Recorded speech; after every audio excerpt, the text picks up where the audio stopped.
ओ मेरे दिल के चैन, चैन आए मेरे दिल को दुआ कीजिए। दोस्तों, इस गाने की लिरिक्स सुनकर आपको लगा होगा कि सर कहाँ अलंकार पढ़ाने वाले थे, गाना सुनाने लगे। नहीं साथियों, मैं आपको पढ़ाने वाला हूं अलंकार, और अलंकार मैं आपको पढ़ाऊंगा ट्रिक के माध्यम से। और आज की वीडियो को देखकर आप लोग अलंकार कतई नहीं भूलने वाले हो। पूरा आपके दिमाग में ऐसा का ऐसा ही फीड होने वाला है। ठीक है, तो वीडियो को स्किप करने की गलती मत करना और बने रहना दोस्तों लास्ट तक। वीडियो अच्छी लगे तो शेयर भी कर देना अपने मित्रों को। दोस्तों, ये पिक क्यों लगाया है वो समझ लीजिएगा, इसके मायने क्या है। दोस्तों, ट्रिक बताने से पहले मैं आपको डेफिनेशन बता देता हूं अलंकार की। और आपको जो अलंकार है वो 2 टाइप में कवर कराऊंगा। एक तो रहेगा आपका जो मैंने अभी बताया आपको पोयम के माध्यम से, और दूसरा जो रहेगा आपका वो बॉलीवुड के सॉन्ग के माध्यम से। और थर्ड पार्ट भी कह सकते हैं हम लोग इसी में मिक्स किए हैं। जो काव्य के एग्जाम्पल हैं उनको भी मैंने इसमें रखा है, यानी कि जिस प्रकार का प्रश्न आपसे पूछा जाता है। चलो पहले हम लोग जान लेते हैं कि अलंकार का अर्थ क्या होता है। तो अलंकार का शाब्दिक अर्थ होता है आभूषण। जिस प्रकार स्त्री की शोभा आभूषण से बढ़ती है, उसी प्रकार काव्य की शोभा अलंकार से बढ़ती है ना। जिस प्रकार दोस्तों ये महिला आप लोग देख पा रहे होंगे, अगर इसके ये गहने वहने, ये जो आभूषण इसने पहन रखे हैं, ठीक है, अगर इनको हटा दिया जाए तो जितनी सुंदर ये अब दिख रही है वो बाद में इतनी सुंदर नहीं दिखेगी। ठीक है, तो अर्थात जो किसी वस्तु को अलंकृत करे वही आपका अलंकार होता है। अब आप लोगों ने डेफिनेशन समझ ली, और मैं आपको अलंकार के भेद और बता देता हूं पहले। तो अलंकार को व्याकरण शास्त्रियों ने उनके गुणों के आधार पर 3 प्रकार से बताया: शब्दालंकार, अर्थालंकार और उभयलंकार। लेकिन सबने नहीं बताया, कुछ लोगों ने बताया केवल। हमारे पाठ्यक्रम में शब्दालंकार और अर्थालंकार तथा उनके उपभेदों का अध्ययन किया जाता है। ठीक, तो हम लोग अपने सिलेबस के अकॉर्डिंग चीजों करेंगे। तो मैं ले चलता हूं आप लोगों को ट्रिक के माध्यम से। ट्रिक के माध्यम से पहले आप लोग एक बार उसको ध्यानपूर्वक पढ़ना। ठीक है, चलिए स्टार्ट करते हैं। तो दोस्तों, मैं आप लोगों को बता देता हूं अलंकार की ट्रिक एक पोयम के माध्यम से।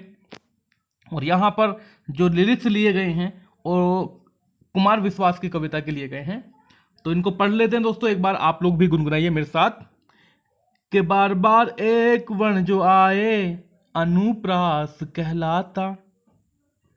बार बार एक वर्ण जो आए अनुप्रास कहलाता। यमक में जोड़ आकर के अलग अर्थ दर्शाता। कि मनु मानो जनु जानो देखो उत्प्रेक्ष में आते हैं। मनु मानो जनु जानो देखो उत्प्रेक्ष में आते हैं। भ्रांतिमान में 2 चीजों में भ्रम पैदा हो जाते हैं। भ्रांतिमान में 2 चीजों में भ्रम पैदा हो जाते हैं। चरण कमल एक रूप मानकर रूपक की परिभाषा। सासी से समसरिस मान लो उपमा जी की है आशा। श्लेष में एक शब्द के अर्थ अनेकों होते मेरे भाई। अतिशयोक्ति में छोटी बात बढ़ा चढ़ा के बतलाई। तो दोस्तों, कुछ ये पंक्तियां मैं आप सभी के समक्ष लेकर आया था। तो 8 पंक्तियों में आप लोग अलंकार को डिस्क्राइब कर लेंगे। अब इसको मैं एक्सप्लेन कर देता हूं और साथ ही साथ आपको दूसरे ट्रिक के बारे में बता देता हूं। चलिए स्टार्ट करते हैं। दोस्तों, पहली जो पंक्ति थी वो आपकी थी कि बार बार एक वर्ण जो आए अनुप्रास कहलाता। तो अनुप्रास में समझिएगा कि जब किसी एक वर्ण की बार बार आवृत्ति होती है, ठीक, और तब जो चमत्कार होता है उसको अनुप्रास कहते हैं।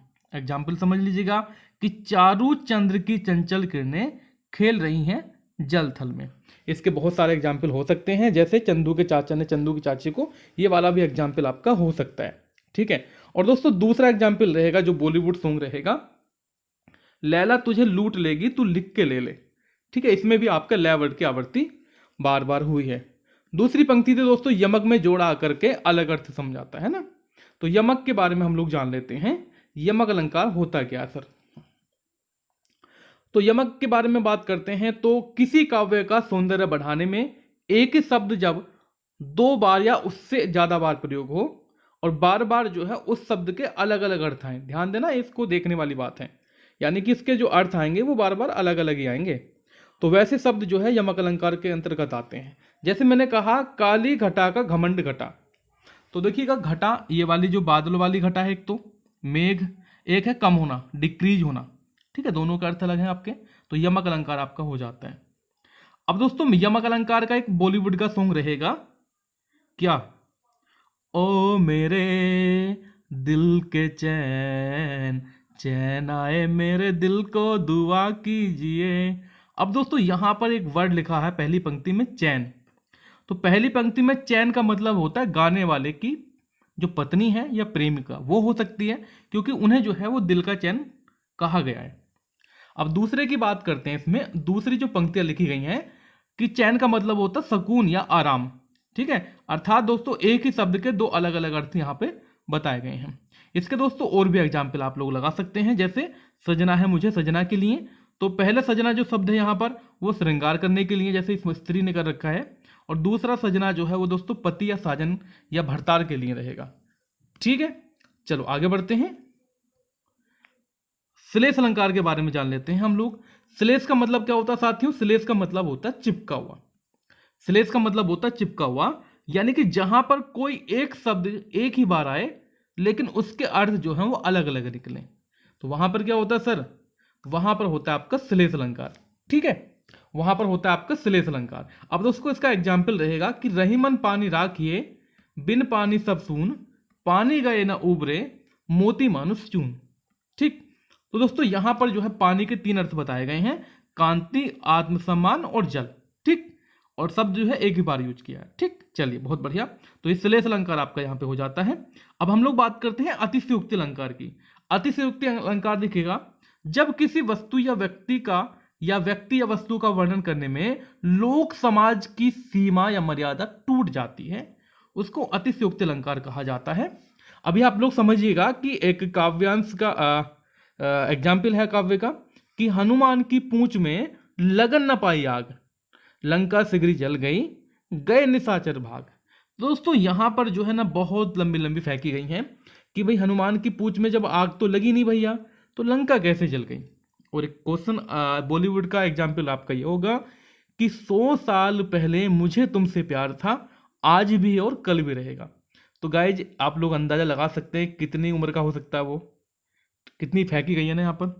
और एक ये रहेगा आपका कि ये रेशमी जुल्फ हैं, ये शरबती आंखें, इन्हें देखकर जी रहे हैं सभी। तो मतलब जो भोजन है, खाना वाना, उसका कोई काम नहीं है, बस इनको देखकर जी लो, ठीक है। तो यहाँ पर भी जो है लंबी लंबी फेंकी गई हैं, यानी कि अतिशयोक्ति अलंकार यहाँ पे हो जाता है, ठीक। अब हम लोग बात करेंगे रूपक अलंकार की। जहां उपमेय और उपमान में कोई अंतर न दिखाई दे वहां आपका रूपक अलंकार होता है। जैसे चरण कमल बंदो हरिराई, यानी कि मैं श्री हरि के चरण रूपी कमल की वंदना करता हूं। अब उपमा अलंकार की बात करते हैं। उपमा अलंकार में क्या होता है? साथ ही से का यूज होता है। उपमा का मतलब होता है तुलना करना। जब किसी वस्तु या व्यक्ति की तुलना, ठीक है, किसी दूसरे व्यक्ति या वस्तु से की जाए, वहां पर उपमा अलंकार होता है। जैसे सागर सा गंभीर हृदय हो, गिरि सा ऊंचा हो जिसका मन, सा सी से इसकी पहचान रहेगी। अभी आगे बढ़ते हैं, हम लोग उत्प्रेक्ष अलंकार की बात कर लेते हैं। दोस्तों उत्प्रेक्ष अलंकार में क्या होता है कि जहां पर अप्रस्तुत को प्रस्तुत मान लिया जाए वहां पर होता है आपका उत्प्रेक्ष अलंकार। इसमें जो होगा मनु, जनु, जनहु, जानो, मानो, मनहु, है ना, ये सारे शब्द आते हैं।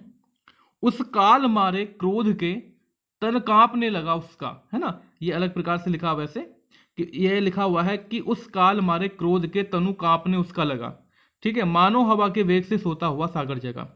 तो इसमें क्या है दोस्तों, यहां पर मैंने आपको बताया मानो वर्ड लिखा गया, यहां पर मानो वर्ड लिखा गया है।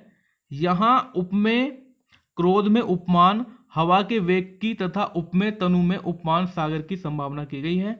यहां पर उत्प्रेक्ष अलंकार रहेगा। अब अगला रहेगा दोस्तों आपका भ्रांतिमान अलंकार। भ्रांतिमान अलंकार दोस्तों होता क्या है कि जहां पर समानता के कारण किसी वस्तु में अन्य वस्तु का भ्रम हो जाता है, वहां पर भ्रांतिमान अलंकार होता है। मैं पढ़ देता हूं कि बिल विचार कर नाग शूंड में घुसने लगा विषैला सांप।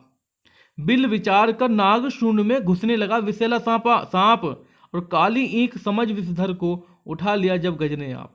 ठीक है, यानी कि दोनों को ही धोखा हो गया, दोनों को भ्रम हो गया है। अर्थात सांप को हाथी की सूंड में बिल का और हाथी को सांप में काले गन्ने का भ्रम दिखाया गया है। ठीक है, यानी कि दोस्तों सांप ने सोचा कि जो हाथी की सूंड है ये क्या हो गया, ये उसका बिल हो गया, और हाथी भी सोचने लगा कि जो ये सांप है ये गन्ना होगा। ठीक है, तो दोस्तों ये आपकी कुछ ट्रिक थी, मैंने आप लोगों को समझाई। और अगर आप लोगों को ये क्लास पसंद आई हो, अगर हमारी ट्रिक आपको पसंद आई हो, हमारा वर्क आपको पसंद आया हो, तो एक वीडियो को लाइक करना दोस्तों बिल्कुल ना भूलें। ठीक है, सभी साथी दोस्तों वीडियो को लाइक जरूर कीजिएगा फटाक से, और अपने साथियों में वीडियो को शेयर कर दीजिए। Thank you so much, bye.